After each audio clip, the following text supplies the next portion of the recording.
Bonjour, bonjour à tous qui nous écoutez dans le cadre de ces entretiens que nous développons pour le compte de la chaire qu'anime Christina. Bonjour Christina. Bonjour Jean-Marc. Et aujourd'hui, nous avons le plaisir et l'honneur d'accueillir Marc Lavoie. Marc Lavoie qui est économiste, vous êtes canadien par ailleurs et vous êtes un des représentants les plus connus et les plus pertinents, je pense, dans le domaine de ce qu'on appelle l'école post-keynésienne en économie. Alors, on commence en général ces entretiens par des questions un peu personnelles et la première question que nous posons à nos invités, c'est pourquoi êtes-vous devenu économiste ? Bon, bien, bonjour à tous les deux. Je suis devenu économiste, pas parce que je voulais nécessairement changer le monde, mais mon père était économiste. Donc c'est un pari freudien, vous êtes devenu économiste par la psychanalyse indirectement. Pas vraiment. En fait, j'étais intéressé à la psychanalyse jusqu'à ce que je commence à lire un ou deux livres sur le sujet et j'ai décidé non, c'est vraiment pas pour moi. Je vais faire quelque chose de plus concret et objectif. Donc ce qu'a fait votre frère alors. Oui, donc j'ai étudié en économie pendant 4 ans à l'université Carleton au Canada. L'université Carleton, c'est une des 2 universités à Ottawa. Et puis après, j'ai décidé d'aller en France. Donc j'étais à l'université de Paris 1, Panthéon-Sorbonne, où j'ai fait ce qu'ils appelaient le DEA, puis ensuite un doctorat. Et donc, votre père était économiste, mais il était apparemment également diplomate. Est-ce que vous considérez que c'est normal pour un économiste de s'impliquer dans la structure un peu d'autorité gouvernementale, ou est-ce qu'un vrai économiste doit se cantonner à la recherche ? Ah bien, je pense que c'est bien de faire les deux, la recherche et essayer d'avoir une influence sur les politiques, mais bon, c'est pas toujours facile dans le sens que les deux demandent beaucoup de temps et donc on a tendance à faire davantage l'un ou davantage l'autre. Oui. Vous, à titre personnel, vous n'avez pas eu envie d'être ministre au Québec, conseiller d'ambassade, élu au Parlement ? J'ai eu quelques épisodes où j'ai rédigé 1 ou 2 documents pour des partis politiques. La dernière chose en date, c'était il y a 2 ans, il y avait le renouvellement des objectifs de la Banque du Canada. Et donc, avec un de mes collègues, Mario Saccareccia, on a rédigé un long texte où on essayait de convaincre les gens de la Banque du Canada et aussi ceux du ministère des Finances du Canada d'adopter le double mandat comme aux États-Unis. Donc à la fois avoir une cible d'inflation, mais aussi tenter d'avoir une cible sur le taux de chômage. Et on y est presque arrivé, dans le sens que autrefois le mandat ne mentionnait que le taux d'inflation. Et dans le dernier document qui est sorti de la Banque du Canada, bon, ils n'ont toujours qu'un mandat, le taux d'inflation, mais ils ont mentionné pour la première fois le taux de chômage de façon, je ne sais pas, dans le 3e ou 4e paragraphe, de façon un peu vague, mais bon, il y a eu un peu d'influence. Ah bon, on va revenir d'ailleurs sur cette articulation entre inflation et chômage, mais avant une toute dernière question sur votre parcours et votre personnalité. J'ai vu que vous aviez fait aussi de l'escrime, y compris à haut niveau. Ça vous a apporté quelque chose ou vous avez considéré ça comme une sorte de passage dans la vie d'adolescent et de jeune adulte ? Je ne crois pas que c'était qu'un passage parce que quand même, bon, j'ai commencé l'escrime à 14 ans. J'ai été 2e au championnat de France des moins de 15 ans. Ah, bravo. Et bon, j'ai été sur l'équipe nationale du Canada entre 19 et 30 ans, donc j'ai quand même passé à peu près 11 ans de ma vie sur l'équipe nationale. Donc c'était pas juste un passage, là, ça m'a beaucoup occupé. En même temps, pendant que j'étais étudiant, et c'est pour ça que je suis venu à Paris pour étudier à Paris 1. Et aussi, quand j'étais professeur enseignant, j'ai continué aussi. Pendant 5 ans, je faisais les deux. J'étais sur l'équipe nationale et j'étais enseignant à l'université d'Ottawa, qui est donc l'autre université. Donc on va venir quand même au centre de ce débat, de cet entretien. Vous êtes un des représentants de ce qu'on appelle l'école post-keynésienne. Alors pouvez-vous nous définir, pour nous et pour les étudiants, ce qu'est un post-keynésien par rapport à un keynésien ou un néo-keynésien ? C'est quoi être post-keynésien ? Bon, alors peut-être que la différence la plus essentielle, c'est la croyance que la demande effective ou la demande globale joue un rôle, mais pas seulement à court terme, mais aussi à long terme. En général, chez les nouveaux keynésiens ou les anciens keynésiens, oui, on est d'accord pour dire à court terme, la demande a un rôle à jouer sur l'activité économique, mais à long terme, on pense généralement que ce sont uniquement des facteurs du côté de l'offre. Alors que chez les post-keynésiens, c'est l'inverse. Même à long terme, nous, on est convaincus que les facteurs de la demande jouent un rôle essentiel, beaucoup plus que les facteurs du côté de l'offre. Autrement dit, les facteurs du côté de l'offre, par exemple le taux de croissance de la population, le progrès technique, ils sont influencés par ces facteurs du côté de la demande. Alors on va rentrer plus dans les détails. Une question aussi en termes de définition. On parle beaucoup, même si on en parle un peu moins en ce moment, de théorie monétaire moderne, qui est Oui, la ouais. TMM, MMT MMT en en anglais. anglais. Comment est-ce que vous vous positionnez par rapport à ce corpus intellectuel qui se réclame aussi d'une certaine forme de la demande et de l'idée que c'est en créant de la monnaie qu'on arrivera à maintenir une demande suffisante pour assurer la croissance économique? Ben, disons que tous ceux qui ont lancé cette théorie monétaire moderne, en fait, ce sont tous des post-keynésiens. Ce sont tous des gens qui étaient nos collègues, qui ont écrit avec nous, qui ont eu les mêmes auteurs qui les ont influencés. Bon, des gens, par exemple, comme Nicolas Kaldor, Minsky aussi, post-keynésien bien connu. Et donc, en quelque sorte, ils sont devenus une espèce de branche supplémentaire chez les post-keynésiens. Disons qu'on peut diviser les post-keynésiens en quelques branches. Et moi, je les mettrais dans la branche plus institutionnaliste des post-keynésiens, donc des gens qui s'intéressent plus précisément aux institutions. Donc pour moi, la grande différence entre MMT et les post-keynésiens, c'est simplement qu'ils ont passé plus de temps que la plupart d'entre nous à étudier le système de paiement, comment est-ce que l'État ou le gouvernement s'insérait dans le système de paiement, dans les relations entre la Banque centrale et le gouvernement. C'est surtout ça qui différencie. Puis bon, ils ont peut-être des idées un peu plus extrêmes que ce que diraient la plupart des post-keynésiens. Alors, par rapport à cette idée que c'est la demande qui conditionne tout, on associe cette idée aussi au fait que, d'une certaine façon, vous défendez une forme de déficit budgétaire automatique, permanent, avec comme conséquence une accumulation de dette publique. Qu'est-ce que vous répondez à ceux qui disent les post-keynésiens, c'est des gens qui ne réalisent pas qu'il y a quand même une limite à Ouais. l'endettement que peut tolérer une société? Bah, d'abord, je pense que ça dépend de quel pays on parle. Je pense qu'un pays comme les États-Unis, ce qu'il faut comprendre, c'est que MMT, enfin la théorie monétaire moderne, il s'inspire énormément du cas américain.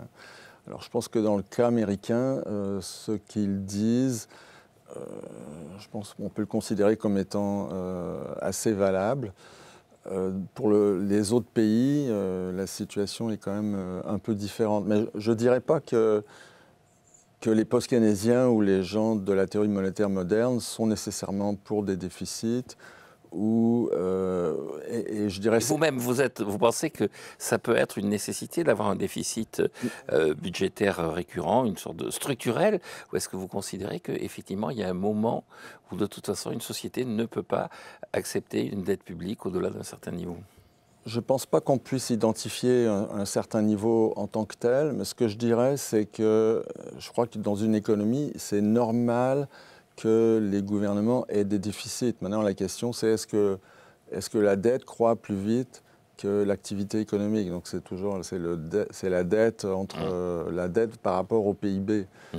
Donc, je crois que dans les modèles que nous on utilise, à partir du moment où le secteur privé épargne, c'est normal que de l'autre côté, il va y avoir un déficit. Mmh. Forcément, c'est une loi, ça veut dire c'est une loi comptable, c'est pas quelque chose, c'est pas une théorie. Euh, oui, c'est normal qu'il y ait des déficits. il n'y a aucun keynésien, post-keynésien, même keynésien, je crois, qui est obsédé avec le fait qu'il faudrait absolument que l'État ait un budget équilibré. C'est simplement, oui, ce déficit, il doit quand même être contrôlé. Je pense que je serais d'accord avec ça. Et alors, quelles seraient les limites et l'origine de ce contrôle? Est-ce que la menace, c'est l'inflation, ou est-ce que la menace, c'est le déficit de la balance des paiements courants? Puisque on a parlé des États-Unis, une des critiques que l'on fait sur la politique économique américaine, c'est qu'en fait, le déficit budgétaire nourrit un mécanisme de déficit jumeau. Il y a du déficit budgétaire, et donc il y a de la croissance, mais il y a surtout du déficit de la balance des paiements courants. Est-ce que la limite à l'action de l'État, à l'endettement, c'est l'inflation et ou le déficit extérieur? Le déficit jumeau, ça dépend de ce qui se passe au niveau, autrement dit, la relation entre le déficit extérieur et le déficit du gouvernement. Il y a quand même quelque chose entre les deux, c'est le surplus ou le déficit du secteur privé. De l'épargne, oui. De l'épargne. Donc d'abord, il y a ça, donc il n'y a pas nécessairement une relation entre les deux, mais c'est vrai aussi que chez les post-keynésiens, quand on regarde en particulier disons les pays semi-industrialisés, bon, je pense à toute l'Amérique latine, etc., bon, pour eux, ils ont effectivement une contrainte de balance de paiement et c'est quelque chose qui est très important chez les post-keynésiens. On a une loi qu'on appelle la loi de Third Wall qui dit que tous ces pays-là sont principalement contraints par en fait, la qualité de leurs exportations par rapport aux importations. Donc tout dépend du taux de croissance de leurs exportations par rapport à l'élasticité de leurs importations par rapport aux revenus. Et sur l'inflation, est-ce que la critique qui consiste à dire si vous maintenez une demande, vous allez avoir non pas de la croissance, mais de l'inflation? Alors, chez les post-keynésiens, bon, évidemment, c'est possible, c'est quelque chose qui est possible, que l'inflation soit due à la demande, mais dans la plupart de l'esprit des post-keynésiens, l'inflation est surtout due à des aspects du côté de l'offre. Donc, c'est un peu ironique à le dire, parce que, bon, par exemple, les monétaristes, eux, ils blâment toujours la Banque centrale pour l'inflation, ils disent qu'il y a une création monétaire excessive. Les post-keynésiens qui sont généralement un peu plus à gauche, eux, ils ont tendance à blâmer les syndicats. c'est les salaires qui augmentent trop vite par rapport au taux de croissance de la productivité. Et bon, et tout récemment, quand il y a eu cette fameuse crise du Covid, la guerre en Ukraine, etc., avec les taux d'inflation qui ont beaucoup augmenté, là, il y a beaucoup de mes collègues qui avaient tendance à dire « Ah, l'inflation est provoquée par les profits excessifs des entreprises ». Ce qui n'était pas mon point de vue. Mais c'était quoi votre point de vue alors? Mon point de vue, c'est toujours relié du côté des coûts. C'est-à-dire que si le coût des matières premières, le coût du transport des marchandises, le coût du pétrole, etc., augmente, nécessairement, ça va faire augmenter les prix intérieurs et en même temps, ça va diminuer la part des salaires. Autrement dit, les entreprises fixent une marge sur leurs coûts unitaires et les coûts unitaires sont composés, on pourrait dire, de deux parties. Il y a les coûts en travail direct et puis il y a les coûts sur les marchandises. Mais si le coût des marchandises augmente plus vite que les coûts en salaire, le coût unitaire en salaire, ce qui a été le cas 2021-2022, eh bien, à ce moment-là, avec une marge de profit donnée, la part des salaires va nécessairement diminuer, la part des profits va nécessairement augmenter. Et, bon, et avec la hausse de tous ces coûts, ces produits intermédiaires, on a eu donc cette inflation qui est montée à 7-8%. Donc le fait que la part des profits a augmenté en même temps que le taux d'inflation ne voulait pas nécessairement dire que les entreprises en avaient profité. Et vous dites ça à mes collègues et amis post-keynésiens qui militent dans les partis de gauche? Je l'ai dit dans un... Alors, j'ai un collègue qui a un blog et qui m'a harcelé pendant 2-3 mois pour que j'écrive ce que je lui disais dans des échanges privés, parce que lui n'était pas d'accord, mais enfin, il insistait pour que je le rédige dans un blog. Et donc, effectivement, le blog a provoqué énormément de réactions. Bon, alors je vais passer la parole à Christina pour prolonger toujours autour de cette notion de post-keynésien, de demande et des conséquences que ça a sur la politique économique. Ouais. Oui, moi je reviens pour nos étudiants sur les grands économistes post-keynésiens. Est-ce qu'il y a eu un prix Nobel post-keynésien? Alors il y en a eu un, là j'ai un blanc de mémoire, il y en a eu un qui a eu le prix Nobel pour ses travaux qui étaient de facture, disons, mainstream, traditionnelle, mais qui, sur ces derniers jours, était devenu post-keynésien. Je le voyais très souvent à des conférences post-keynésiennes. Et puis, il a eu le prix Nobel. C'est celui qui est mort 3 ou 4 jours après avoir vu décerner le prix. Oui, je me souviens. Oui. Et nous, on était désespérés. Non, il aurait pu faire une présentation. Bon, quelqu'un comme Stiglitz, il est quand même très proche de nous. Il publie maintenant des articles avec des post-keynésiens, en particulier avec les modèles à agents multiples. Mais oui, mais je pense que Joan Robinson, certainement, aurait dû avoir un prix Nobel. On ne lui a jamais donné, je pense, en raison de son mauvais caractère. Peut-être parce que c'était une femme. Elle avait dit beaucoup de mal de Samuelson. C'était pas très bon pour sa carrière de futur nobélisable. Elle appelait les gens de MIT les keynésiens bâtards. Donc c'était peut-être pas une bonne idée. Oui, elle a beaucoup insulté les gens qui pouvaient lui donner le prix Nobel. C'était maladroit.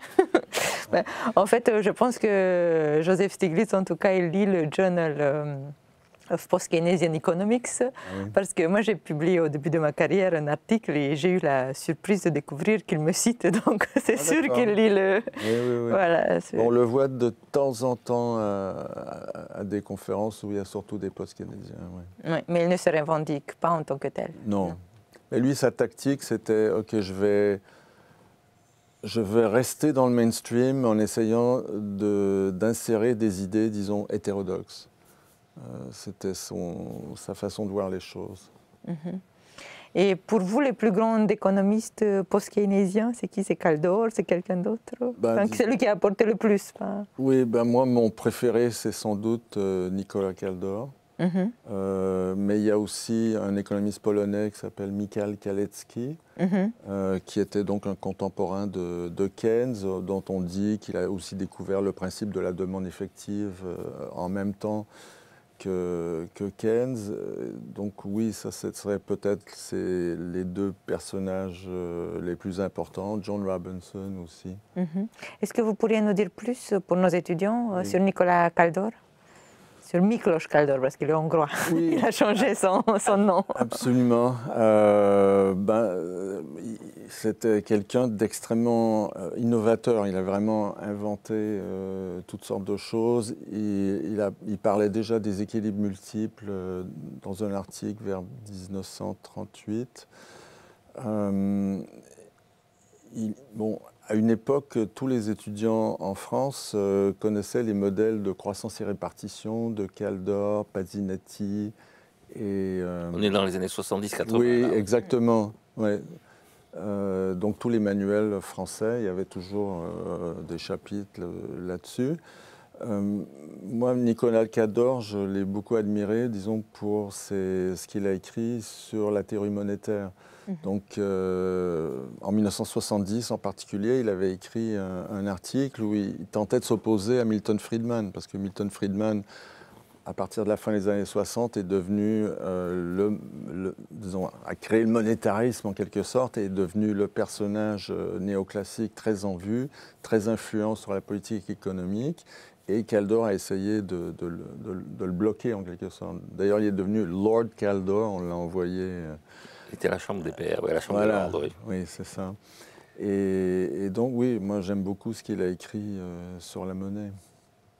Et la femme qui aurait dû avoir le prix Nobel, vous l'aimez bien Joan Robinson. Joan Robinson, oui, elle a un livre qui s'appelle L'accumulation du capital, qui comporte à peu près 27 ou 28 chapitres. Les premiers chapitres sont extrêmement difficiles à lire et les gens généralement n'arrivent pas au dernier chapitre où elle parle de la monnaie. Et donc ces chapitres-là sont très intéressants. Elle introduit la notion de monnaie endogène, c'est-à-dire que l'offre de monnaie, en fait, répond à la demande de monnaie. Et aujourd'hui, donc, ces idées comme celle de Kaldor, tous ces gens à Cambridge dans les années 70 avaient la même critique de Friedman. C'est-à-dire que pour Friedman, c'est le taux de croissance de la monnaie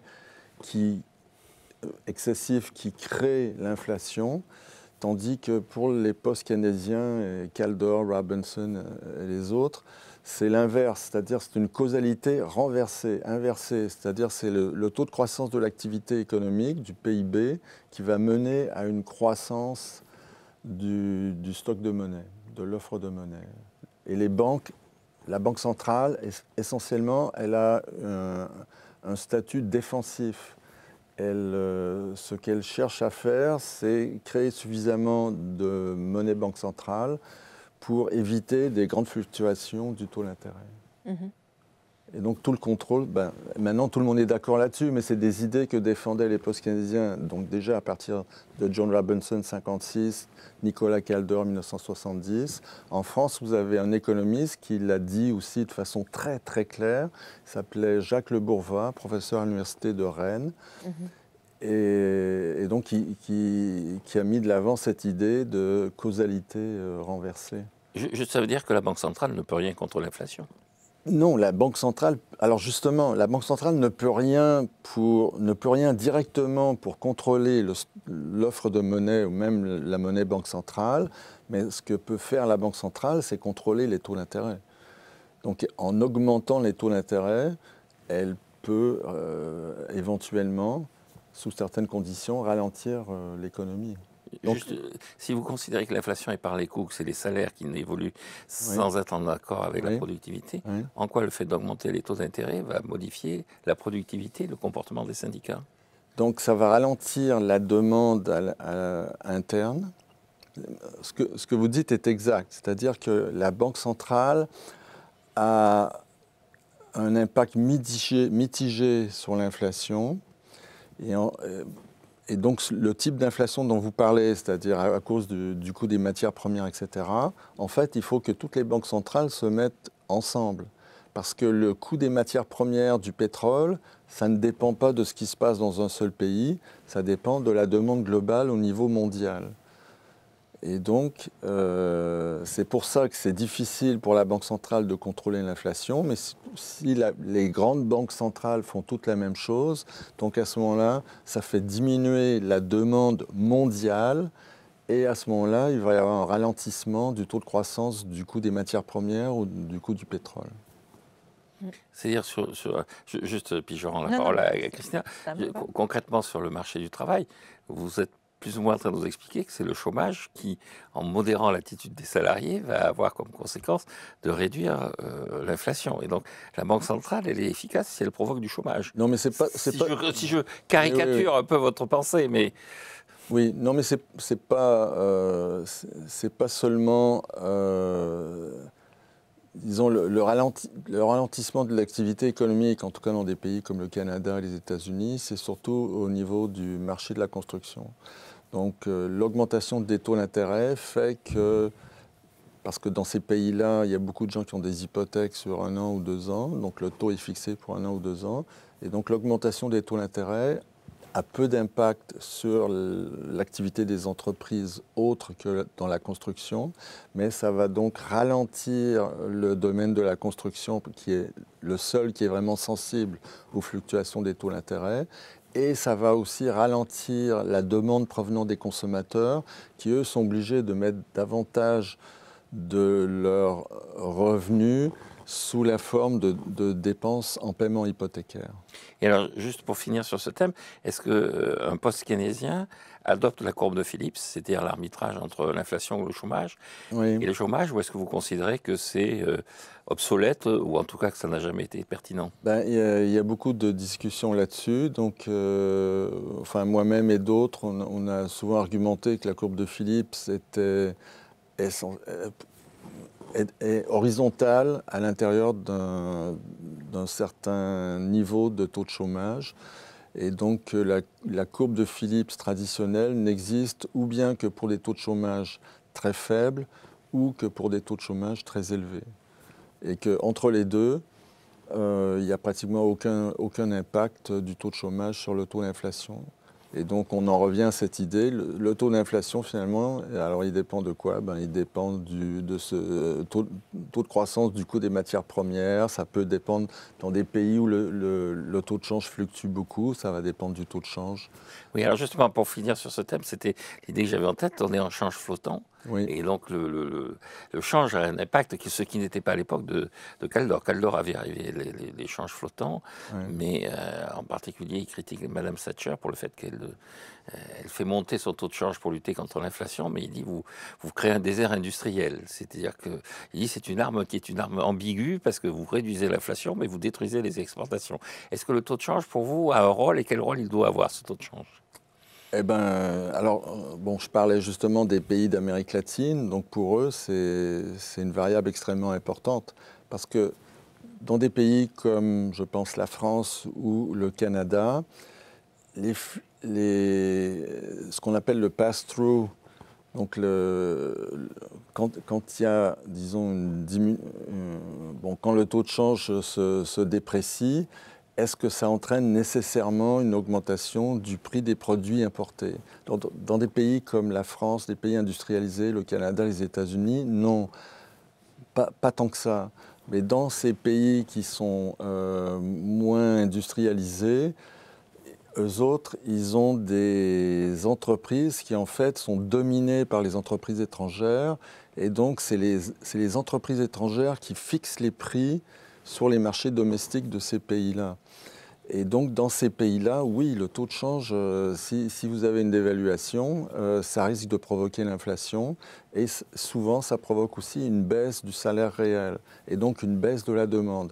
Et donc, dans ces pays, la dévaluation ou la dépréciation de la monnaie, ça n'a généralement pas les effets. Donc, on décrit, on dit la dévaluation, c'est bien, on va avoir une reprise des exportations, etc.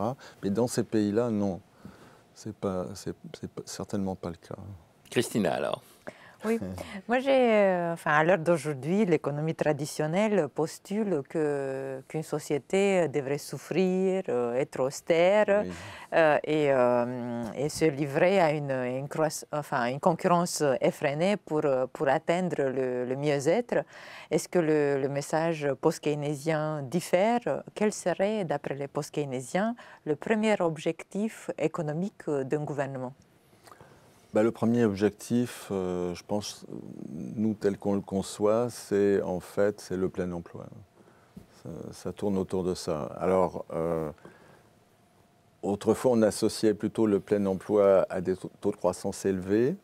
Bon, aujourd'hui, avec l'écologie, donc, on le fait moins. Mais, donc l'idée pour les post-keynésiens qui s'intéressent à l'écologie, aux problèmes écologiques, c'est comment faire pour conserver le plein emploi tout en ayant une croissance plus faible, possiblement même une décroissance pour certains de nos collègues. Et ils trouvent des moyens pour ce faire? Quel serait ce moyen? C'est toujours un peu la même chose. C'est donc une réduction du temps de travail, des choses comme ça. Mm-hmm. Donc, et qu'est-ce que vous en pensez? Enfin, est-ce que les post-keynésiens, ou en général, est-ce que les post-keynésiens, ils ont une vision originale sur ce sujet, ou est-ce que c'est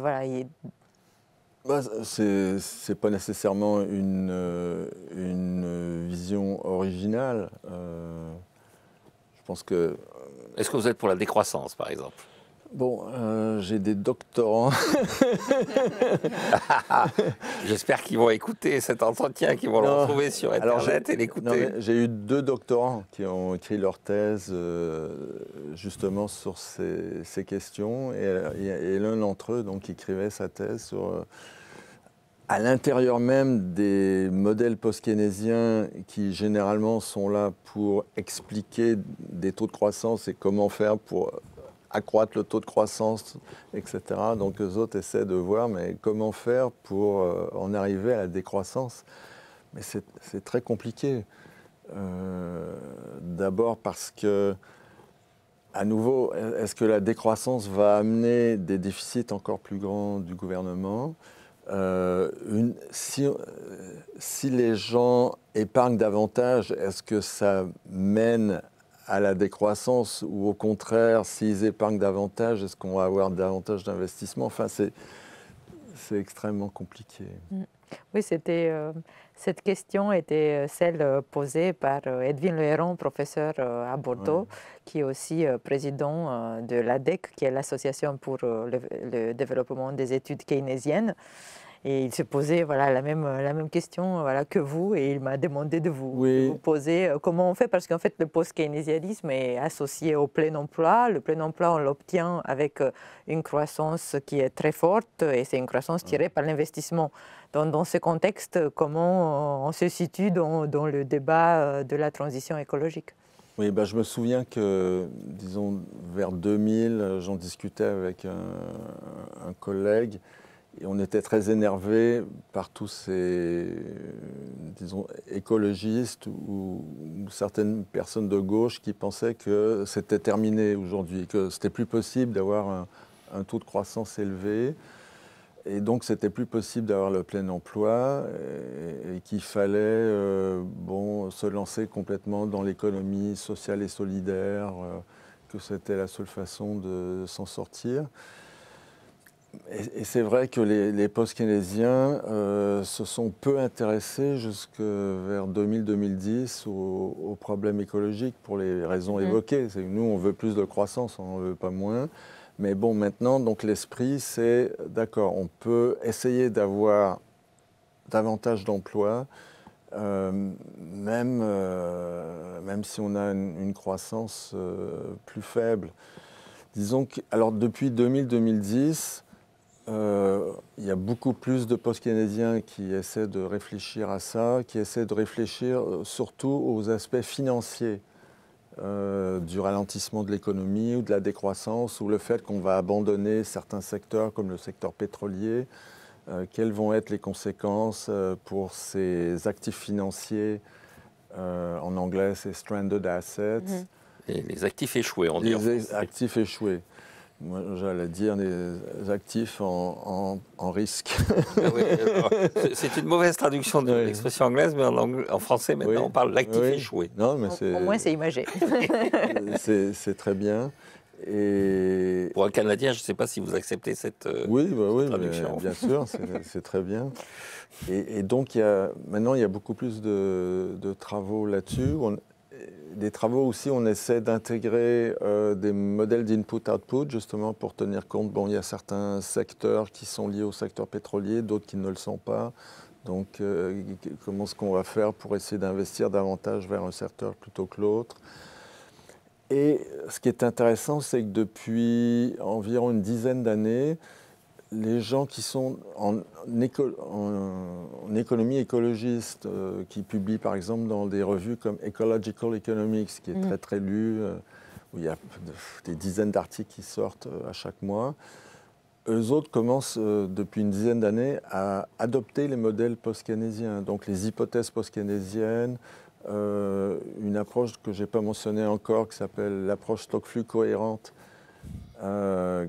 qui est extrêmement à la mode maintenant chez mes collègues, mais aussi chez les écologistes. Et puis il y en a même qui mettent ensemble cette approche stock-flux cohérente avec les modèles à base d'agents multiples. Vous pourriez nous dire plus sur cette approche pour nos étudiants? Alors l'approche stock-flux cohérente, qu'est-ce que c'est? Quand on en parle à des collègues néoclassiques, ils nous disent nous aussi, nos modèles sont stock-flux cohérents, dans le sens qu'ils vont dire oui, si dans mon modèle il y a de l'investissement, ça va conduire à un stock de capital plus élevé. Mais ce n'est qu'un aspect des modèles stock-flux cohérents. Pour moi, l'aspect le plus important, c'est la relation entre le secteur réel et le secteur financier. Donc, par exemple, si une entreprise investit ou un secteur investit, quelle est la contrepartie au niveau du financement? C'est financé par action, par obligation, par endettement, etc. Et puis, l'autre aspect aussi, c'est qu'à tout actif doit correspondre un passif. Donc, Donc ce qu'on explique, nous on part avec des matrices qui relient donc tous ces aspects réels et financiers, et il ne doit y avoir aucun, ce qu'on appelle trou noir, il ne doit pas y avoir un trou noir. C'est-à-dire que s'il y a un actif quelque part, il faut nécessairement qu'il y ait une créance de l'autre côté. Alors souvent quand on regarde certains modèles, on s'aperçoit, bon, par exemple, il y a un type de la Banque du Canada qui est venu présenter à l'Université d'Ottawa, et puis, hop, tout d'un coup, tombant du ciel, il y avait un stock de monnaie dans son modèle. Mais donc, le stock de monnaie n'avait aucune contrepartie, et donc c'est ça qu'on veut dire par stock flux cohérent. Et donc, les écologistes, ils ont adopté ceci. L'autre raison pour laquelle ils ont adopté aussi ces modèles, c'est qu'il y a une ressemblance avec, en anglais à nouveau, c'est System Dynamics, je ne sais pas comment on dit en français, une dynamique des systèmes. Et en fait, les mêmes logiciels peuvent être utilisés pour l'un ou pour l'autre. Et donc, bon, la dynamique des systèmes, c'était déjà à l'époque du Club de Rome, au début des années 70, donc pour eux, c'est quelque chose qui les attire énormément. Donc il y a vraiment en ce moment, même si ce n'est pas tous les post-keynésiens qui s'intéressent à l'écologie, mais il y a énormément de gens en écologie qui s'intéressent à ces hypothèses et approches post-keynésiennes. Est-ce qu'ils travaillent dans une association où ils se rassemblent, ou c'est juste voilà, par groupe de travail tout simplement? C'est par groupe de travail, mais bon, par exemple, à l'Agence française de développement, il y a des modèles SFC écologiques qui sont en construction, et ils essaient de convaincre tous les pays avec lesquels ils font affaire d'adopter cette approche, et elle se retrouve même à la Banque mondiale. Il y a une petite unité à la Banque mondiale qui essaie de convaincre des pays, je ne sais pas, au Vietnam ou dans ces pays-là, d'utiliser cette approche. Parce que l'intérêt principal de cette approche, il est...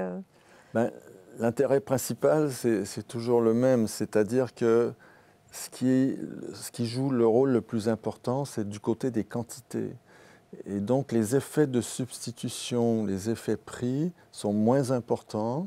Ils jouent un rôle secondaire, en quelque sorte, ces effets de substitution, mais l'effet principal tourne autour des effets de quantité. Et donc, on ne postule pas qu'on reste au plein emploi ou que les machines sont utilisées à leur pleine capacité. Donc, le taux d'utilisation des machines est endogène, en quelque sorte. Il est endogène à la demande. Et c'est pour ça que c'est une façon alternative de modéliser tous ces problèmes de croissance ou écologiques. Et par rapport à ces modèles justement de taux d'utilisation des capacités de production, de chômage, est-ce que vous intégrez dans votre approche une dynamique cyclique? On parle beaucoup maintenant de politique contracyclique, de politique budgétaire contracyclique, de déficit structurel à opposer au déficit conjoncturel. Est-ce que vous intégrez l'idée que effectivement l'économie est cyclique, ou est-ce que vous considérez qu'en fait la capacité de la gestion de l'économie par la demande permet de faire en sorte qu'il n'y a pas véritablement de cycle? Disons, je crois que si on est un Minskien, par exemple, quelqu'un influencé par Minsky, on croit certainement qu'il existe des cycles. Et en plus, ils arrivent de façon sournoise. C'est au moment où tout va bien que le cycle est en train de se retourner, en fait. Oui, ce sont tous ces paradoxes de style keynésien qui apparaissent. Juste pour donner un exemple, on peut dire qu'avant la crise de 2008, on avait l'impression que tout allait pour le mieux, parce que personne n'était en défaut de paiement. Tout le monde parvenait à financer son hypothèque ou à s'en débarrasser. Mais la raison pour laquelle tout le monde réussissait, pour laquelle il n'y avait pas de défaut de paiement, c'est parce que les banques octroyaient tellement de prêts que les prix n'arrêtaient pas de monter. Et donc, les gens qui étaient en difficulté pour rembourser, eux autres, ils n'avaient qu'à mettre leur maison sur le marché et la maison se vendait. Et donc, il n'y avait jamais personne qui était en défaut de paiement. Et donc, on avait ce paradoxe que toutes les entreprises financières avaient l'impression qu'elles faisaient bien leur travail, alors qu'en réalité, elles étaient en train de créer une crise. D'alimenter une bulle spéculative. D'alimenter une bulle, voilà. La plupart des grandes crises commencent de l'immobilier. Oui. Ouais. Même si Keynes, dans sa lettre en 1938 à Roosevelt, dit qu'il faut revenir à une politique de relance, et notamment dans l'immobilier, parce que s'il y a un secteur qui ne sera jamais en crise, c'est l'immobilier. Alors, je dis ça par rapport à Keynes, parce que vous êtes post-keynésien. Est-ce que ça veut dire que vous êtes après les keynésiens, ou ça veut dire, est-ce que vous considérez que vous êtes keynésien, mais dans une version plus particulière? Bon, effectivement, le terme qui a été adopté, c'est post-keynésien. Donc, Keynes, c'est évidemment un des héros, en quelque sorte, de tous ces post-keynésiens. Enfin, moi, personnellement, je trouve que Keynes est intéressant au niveau de la finance, de ce qu'il dit sur la finance, la monnaie. Mais au niveau réel, c'est davantage Kalecki ou Kaldor. Par exemple, le keynésianisme que nous apprenons à nos étudiants, je ne sais pas si c'est encore le cas au Canada, mais nous passons tous par le modèle ISLM. Donc j'espère que les étudiants qui nous écoutent, quand je dis ISLM, ça fait quelque chose en eux, ça les fait vibrer. Est-ce que pour vous, ISLM, c'est toujours d'actualité? Krugman récemment encore a dit, mais écoutez, finalement, on a eu tort de mettre ISLM à la poubelle, c'est plus que jamais d'actualité. Ou est-ce que vous considérez qu'effectivement ISLM, c'est daté? Donc je rappelle, ISLM, c'est le modèle de X et Hansen qui se veut une interprétation, une concrétisation par des courbes de la pensée keynésienne avec un multiplicateur et puis avec une intervention de la politique monétaire. Oui. Bien, oui, souvent quand je fais cours, je dis, je nomme le John Hicks, puis je leur rappelle, ça c'est celui qui vous a fait suer pour apprendre le modèle mais tous les étudiants, nos étudiants tous sont passés par ISLM. Non mais il y a deux problèmes avec ISLM, évidemment. C'est premièrement, comme je l'ai dit tout à l'heure, est-ce que le taux d'intérêt a vraiment un impact sur l'activité économique? La réponse est oui, mais seulement dans un secteur particulier, celui de la construction. Les entreprises, elles, sont influencées davantage par leurs anticipations de ventes futures ou par justement le taux d'utilisation réalisé sur leur capital. C'est ça qui va les encourager à investir ou non. Et puis l'autre côté, c'est la courbe LM qu'on suppose à pente croissante. Mais pourquoi ? C'est pas parce qu'il y a une augmentation de l'activité économique que nécessairement les taux d'intérêt vont augmenter. Pourquoi? Parce que, en tout cas, le taux d'intérêt à court terme, lui, il est fixé, déterminé par la Banque centrale. C'est elle qui fixe ce taux d'intérêt à court terme. Donc c'est le taux d'intérêt au jour le jour, mais il a une très forte influence au moins jusqu'à un an et peut-être même plus loin. Donc on ne peut pas considérer que parce que dans le modèle, la courbe LM, c'est exactement ça. Absolument. Il y a un lien croissant entre le taux d'intérêt et la production. Absolument. Donc, pour moi, ça, c'est vraiment une hypothèse qui ne tient pas la route. Et d'ailleurs, dans certains nouveaux manuels américains, on utilise... Enfin, le modèle ISLM est présenté, mais après ça, on présente un autre modèle qui est le modèle du nouveau consensus à 3 équations. Et une des 3 équations, c'est que le taux d'intérêt est déterminé par la Banque centrale et il dépendrait du taux d'inflation, cible, et puis de l'écart par rapport à l'output potentiel ou, si vous voulez, par rapport au taux d'utilisation. Alors, une question sur effectivement la dette, on en a parlé, Christina a évoqué le sujet, sur effectivement Je vous ai entendu à la télévision, j'ai vu que... C'est plus le côté austère. Alors, si vous avez bien écouté ce que je raconte à la télévision, je vais d'ailleurs vous poser une question à partir de ce que je raconte à la télévision, c'est qu'on dit la dette, ça a permis de soutenir l'activité économique. Je dis, mais ça a permis de verser donc les 3200 milliards € de dette publique française. Alors, on regarde 2500 milliards d'euros d'intérêts qui ont été versés hors ceux qui ont été versés à la Banque centrale. Oui. Et donc, est-ce que ça a soutenu l'activité économique ou est-ce que ça a permis à un certain nombre de gens de faire valoriser leur épargne et de trouver un revenu qui est un revenu qui aurait une épargne qui aurait dû être placée dans des activités plus lucratives et plus porteuses de croissance? Disons, pour moi, ce n'est pas l'épargne qui va déterminer l'investissement. Donc, c'est la cause. Alors ça, À chaque fois, vous inversez le raisonnement, voilà. À nouveau, c'est. Mais là, bon, les anciens keynésiens, Samuelson, Tobin, Solow, étaient d'accord avec ça aussi, en tout cas à court terme, que c'était l'investissement qui permettait de déterminer la quantité d'épargne.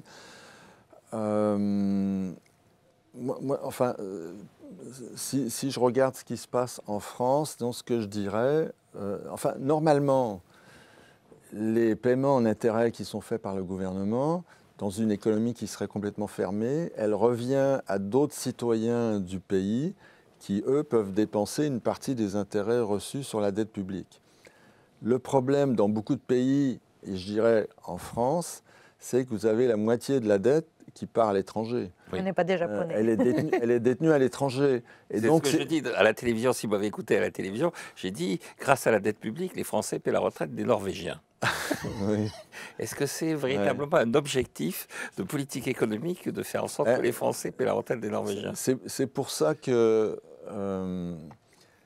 disons, c'est un des points faibles, je dirais, de la théorie monétaire moderne, c'est qu'ils ne tiennent pas compte de cet effet possible. Le fait que les taux d'intérêt perçus sur les obligations émises par le gouvernement n'aboutissent pas tous à l'intérieur du pays. Donc c'est une perte sèche en quelque sorte. Ça fait partie des flux qui sortent du pays, là, en quelque sorte. Et donc aux Français, vous leur conseilleriez quoi de renoncer au post-keynésianisme en disant, bon écoutez, il y a assez de dettes, on va revenir à Samuelson et surtout à Friedman pendant un petit moment, et puis après on repartira? Non, mais comme j'ai dit, le post-keynésianisme ne veut pas nécessairement dire qu'on veut avoir les déficits les plus élevés possibles. Oui, j'ai bien compris. J'ai bien compris qu'il ne faut pas caricaturer. Bon, en France, je crois que vous avez d'autres problèmes. Je ne vais pas me lancer trop. Mais bon, tous les pays, à part quelques-uns, à part l'Irlande peut-être, mais tous les pays ont un peu les mêmes problèmes, que ce soit au niveau du manque de personnel dans les écoles, que ce soit au niveau de l'immigration, que ce soit au niveau de la dette publique. Je veux dire, tout le monde a été énormément frappé par la Covid et ce qui s'est passé par après, le taux d'inflation élevé. Donc on vit tous approximativement les mêmes problèmes. C'est juste que dans certains pays, les problèmes sont plus exacerbés. Mais justement, pour revenir à cette histoire de Norvégiens, et on a parlé des Japonais. Les Japonais ont beaucoup de déficit public, mais effectivement, ils ont un excédent de leur balance des paiements courants. Oui. Les Allemands ont l'équilibre, mais avec aussi un excédent de la balance des paiements courants. Les Italiens, que l'on montre assez souvent du doigt, mais à tort à mon avis, ont un déficit public assez élevé, mais ils ont aussi un excédent de balance des paiements courants. Est-ce que pour vous, le problème de la balance des paiements courants, je reviens à une question qu'on avait, est un problème qui doit être au cœur de l'évaluation d'une économie, ou est-ce que finalement c'est relativement secondaire? Vous êtes à l'intérieur d'une zone euro, donc vous n'êtes pas dans la même situation, disons qu'un pays comme le Canada. Autrement dit, le déficit de votre balance de paiement courante, il est dans le cadre, il est à l'intérieur de la zone euro, je pense, dans une grande mesure. Oui, très largement. Oui. Et donc, je veux dire, vous serez toujours en taux de change fixe. Là, donc, c'est quoi le problème? Il n'y en a pas vraiment. Mais le problème, c'est que les Allemands s'agacent. Mais enfin bon, oui. Mais on sort du cadre de la réflexion. Mais bon, les Allemands, dans une certaine mesure, enfin, c'est ce que dirait un post-keynésien, ils sont un peu responsables de vos problèmes, en ce sens que s'ils avaient poursuivi une politique expansionniste plus importante, les autres pays autour n'auraient pas des déficits commerciaux, des déficits des comptes publics aussi élevés.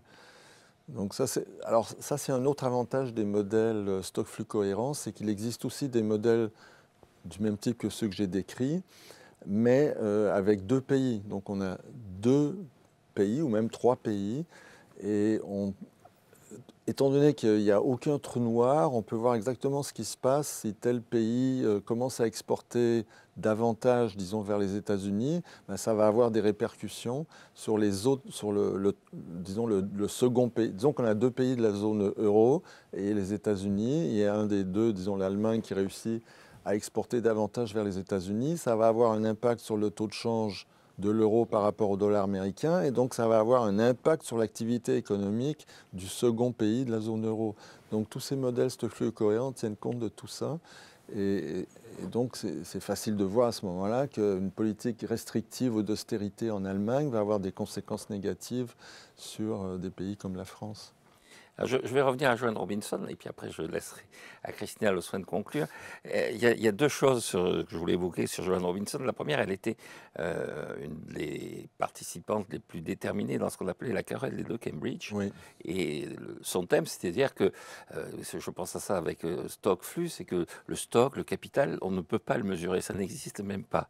Et donc réfléchir en termes de capital, pour elle, était une aberration. Il fallait raisonner en termes d'investissement, mais jamais de capital. Et donc elle se heurtait à Samuelson et à Solow, qui raisonnaient en termes de croissance à partir d'un stock de capital. Est-ce que vous pensez que depuis, cette question est toujours pertinente, ou est-ce que la querelle des deux Cambridge, donc cette idée qu'on ne peut pas mesurer le capital, qu'on ne peut pas faire de modèle à partir d'un stock évalué de capital, cette idée là aussi est dépassée par la maîtrise qu'on a maintenant de l'évolution technologique, de l'évolution statistique ou tout ça, ou est-ce que Joanne Robinson, finalement, si elle revenait aujourd'hui, elle maintiendrait sa position? Bien, disons, ce que je dirais, c'est que John Robinson et les gens qui étaient, enfin les Sraffiens, donc Oui. Sraffa, les Pasinetti, etc., enfin eux, ce qu'ils diraient, c'est que ce qui arrivait, c'est que la façon dont le capital était conçu chez les néoclassiques, c'est que le taux d'intérêt ou le taux de profit était une mesure de la rareté du capital. Alors que pour les post-keynésiens, non, les prix, à part les prix pour les matières premières, les produits agricoles, etc., les prix ne sont pas une mesure de la rareté d'un produit. Le prix est plutôt une mesure, enfin, de son coût de production, essentiellement, et n'est pas une mesure de sa rareté. Alors, oui, bon, nous aussi, on a des modèles, on a K qui représente le capital, mais le taux d'intérêt où le taux de profit du modèle n'est pas déterminé par le rapport entre le nombre de machines dans l'économie et le nombre d'individus, de travailleurs. Donc c'est ça la différence.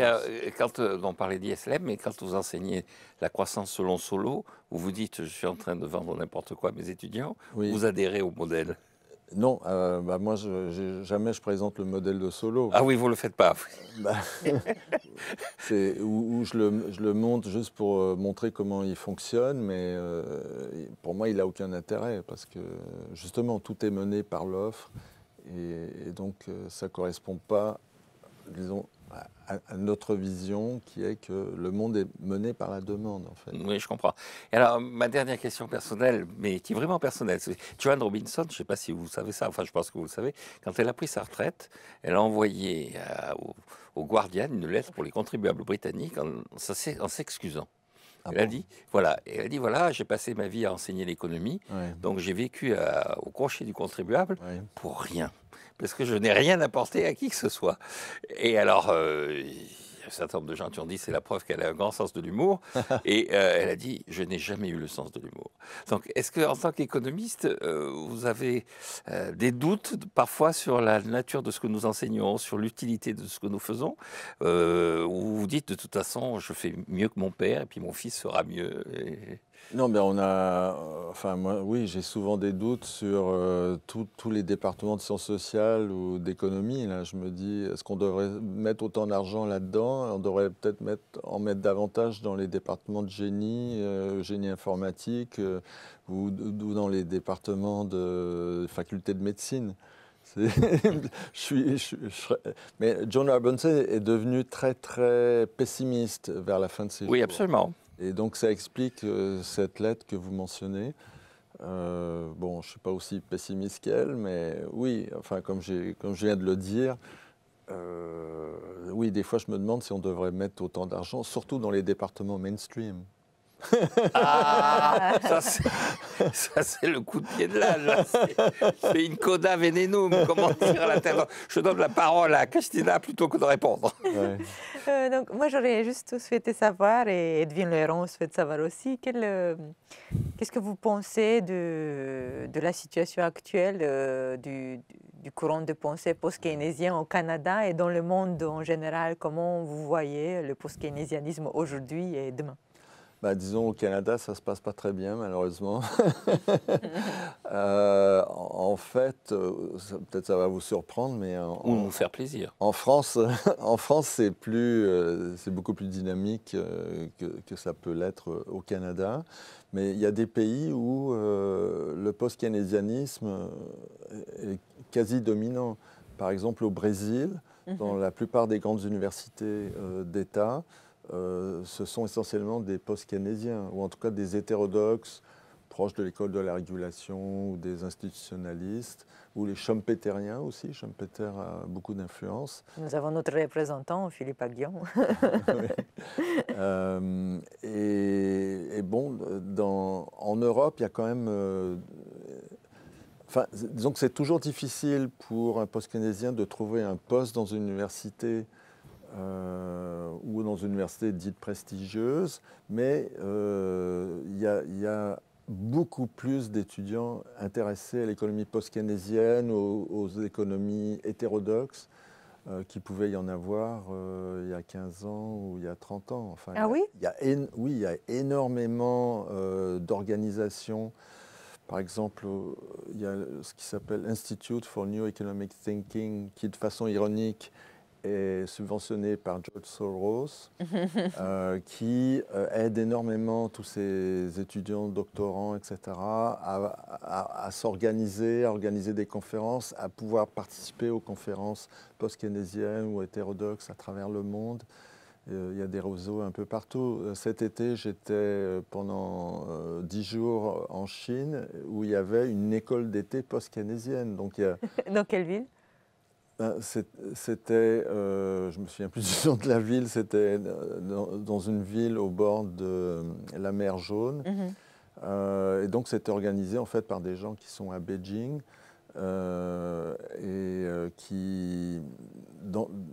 deux personnes qui viennent de départements prestigieux et qui s'intéressent à la théorie post-keynésienne. Ils ne sont pas très nombreux. Enfin, j'ai 2 livres qui ont été traduits en chinois.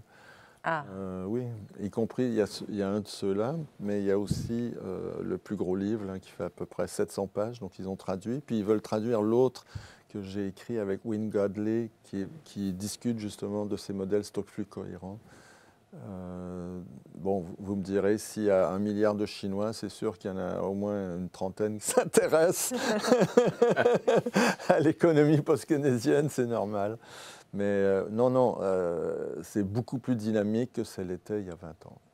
D'accord. Oui. Bon, eh bien écoutez, merci, on va vous remercier. Ça me fait Merci plaisir. Pour cet entretien qui était riche et agaçant.